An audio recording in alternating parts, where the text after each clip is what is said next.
What's up? What's up? Of course, it's your boy Richie Rich at Consumer Appliance Support, man. You already know, man, we review appliances. Alright, so today we're going to focus on replacing your refrigerator water filter. Alright, what are some of the components and how to do it? What to look for? What are some of the signs and indication if you have a bad water filter and it also needs to be replaced? Alright, again, let's start off with your water filter. You need to replace it every 6 months. Alright, refrigerators these days are smart enough to remind you and let you know that, hey, your refrigerator water filter needs to be replaced. It could probably blink with an indicator light, or it can say in the display and say, hey, my refrigerator filter needs to be replaced. So sometimes it is that simple. All right, or you're gonna have to write it down in your notepad or write it on the water filter, write the date that you actually have it. Some filters come with stickers and labels so that you can actually remind yourself when the last time you replaced your water filter. All right, couple things to look for when you need to replace your water filter. All right, so let's save you guys some money. Let's focus on that. All right, first thing, water pressure.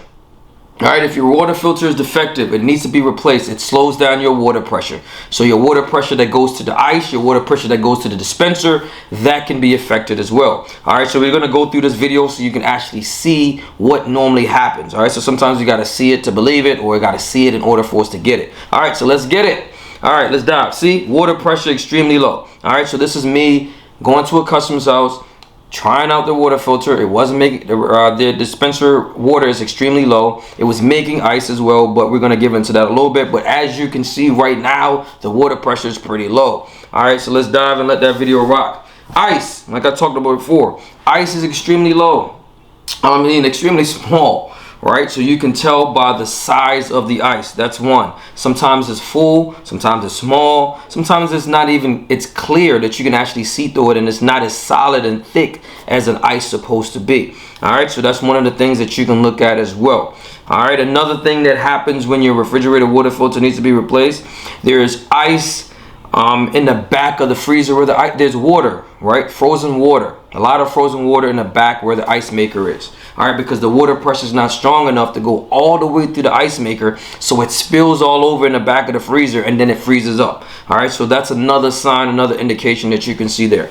All right, so we're gonna walk through the water filter process on this particular video. Again, this is pretty straightforward. All right, make sure you get the right one. Right, make sure your model number matches up and get the right water filter. Sometimes you can get it from Amazon, you can get it from Home Depot, or you can get it from the manufacturer itself or your local appliance store that you purchase stuff from. That they will have that as well. All right, so line it up. All right, both arrows, of course, you turn it clockwise. Right, after you do that, turn it clockwise. Another thing that you want to do is you always want to make sure that you get 4 cups. Fill 4 cups up, right, just like you're getting water, and let that pressure from the new filter push all the sediment out of the old water filter. All right, so you might see the water pressure might stop. Right, so this is going to be one of the examples we're going to show you there. So we're going to let the video rock so you can see it. Bam, water splatters all over the place, and then of course it stops. Right, it's going to flitter, or so you just want to be careful with that. But either way, that's the sign. That's pretty normal, right? Because all the air, the sediment from the old water filter, the new filter is pushing everything out through that water line. So you want to do that. So you want to get 3 or 4 cups as well.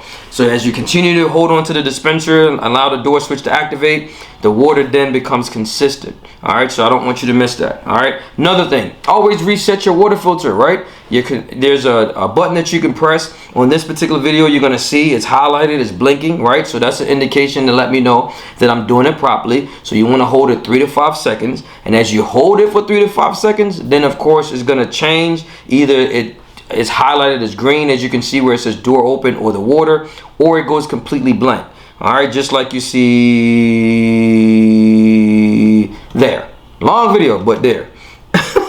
Right, so you'll be able to see it there, and that's how you have to make sure that you reset your water filter. But like I said, this saves you some money, it saves you time, so you just want to make sure that you do the best you can and continue to replace your water filter every 6 months. All right, so it's a good thing for you to do. Outside of that, man, that's the only tip that we have for you today. Of course, like, share, subscribe to the channel. Let us know how you feel about these little tidbits that we're going to give you, and make sure that you know how to take care of your appliance. All right, it's your boy Richie Rich at Consumer Appliance Support. You already know, man. You help me, I help you. We both help each other. Till next time, I'm out of here. Don't forget to subscribe to the channel. I'm out.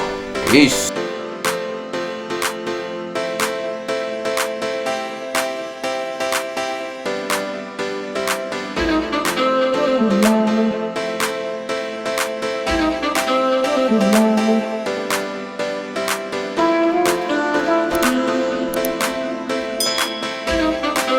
you more.